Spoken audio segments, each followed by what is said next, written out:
পুরস্কৃত হয়ে অনুষ্ঠানের মধ্যে আসা একজন লেখকের জন্য বড় অবদান।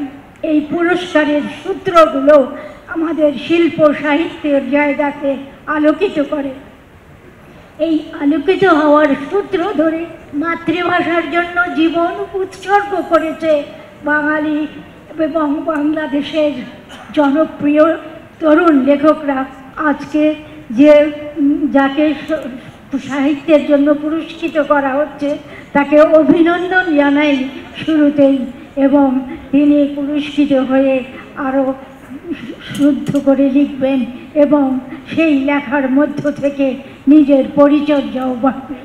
আমরা মনে করি আজকে যখন এখানে সাহিত্যে পুরস্কারের আয়োজন করা হয়েছে, সেটা সবার মাঝে যারা এই মিলনায়তনে উপস্থিত আছেন, ঘর ভর্তি মানুষ যারা লেখক, তারা সবাই ভাববেন যে লেখালেখির সুযোগটাকে ভালো করে নিলে আমরাও পুরস্কৃত হব, এবং এইভাবে পুরস্কৃত হয়ে অনুষ্ঠানের মধ্যে আসা একজন লেখকের জন্য বড় অবদান।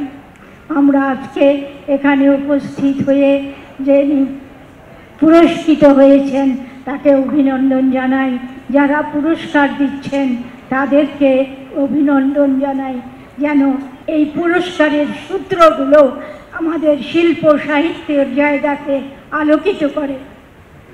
এই আলোকিত হওয়ার সূত্র ধরে আমাদের লেখকরা যেন এগিয়ে যায় সেই লেখালেখির জগতে, আমাদের শিল্প সাহিত্য বিশ্বের দরবারে হবে।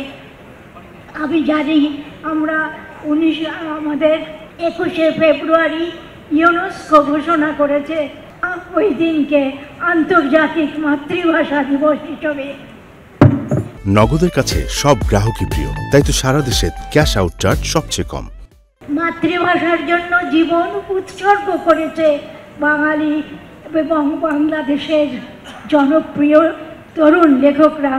আমাদের কাছে ইউনেস্কোর এই আয়োজনে বিশ্বের দরবারে আমাদের 21শে ফেব্রুয়ারি পৌঁছে গেছে আন্তর্জাতিক মাতৃভাষা দিবস হিসেবে।